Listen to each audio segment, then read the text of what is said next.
বাংলাদেশকে স্বীকৃতি দানকারী প্রথম আমেরিকার দেশ কোনটি? বারবাডোস।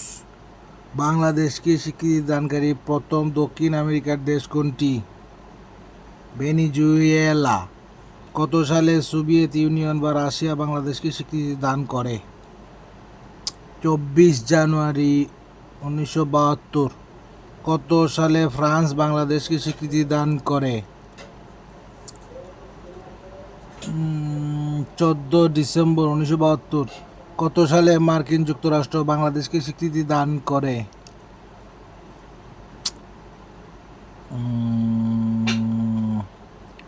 16 ডিসেম্বর 1974। কত সালে পাকিস্তান বাংলাদেশকে স্বীকৃতি? এটা 1974 হবে না, এটা হবে 4 এপ্রিল 1972। কত সালে পাকিস্তান বাংলাদেশকে একটি সার্বভৌম রাষ্ট্র হিসেবে স্বীকৃতি দান করে? 22 ফেব্রুয়ারি 1974। বাংলাদেশকে স্বীকৃতি দানকারী সর্বশেষ দেশ কোনটি? সর্বশেষ দেশ হইল চীন, 150তম দেশ। কত সালে চীন বাংলাদেশকে স্বীকৃতি দান করে? 31 আগস্ট 1975। নিচের দেশগুলোর মধ্যে কোন দেশটি প্রথম বাংলাদেশকে স্বীকৃতি দান করে? পোল্যান্ড।